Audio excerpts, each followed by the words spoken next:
我叫沙拉麦迪古里，这是我的家。我在这里迎接全世界的游客。我是生在古城，长在古城。大学毕业以后回来，我在喀什当了讲解员。当时呢，很多游客会问我能不能到居民家去看一下。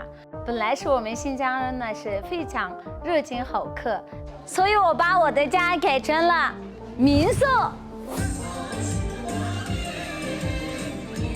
现在全世界的游客都能来我们家做客，就是感受到我们新疆人的热情好客。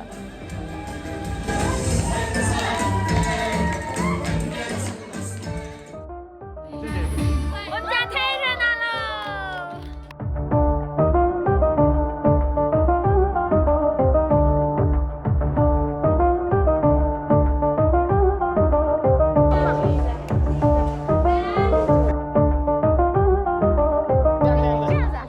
我自从开这家民宿以来，交到了很多朋友。本来是我也是非常喜欢交朋友的人。我有一个武汉的妹妹，我们关系特别好。她是去年来我们家住的，我们的性格非常合得来，然后成了个很好的一个姐妹。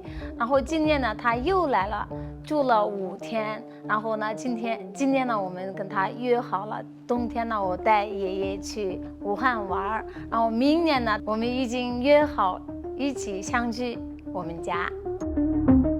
我现在很喜欢我现在的这么热闹、这么快乐的生活。本来我也是非常喜欢唱歌跳舞的人，每天和全世界的人来我们家，我和他们唱歌跳舞一起玩，我的生活很充足的。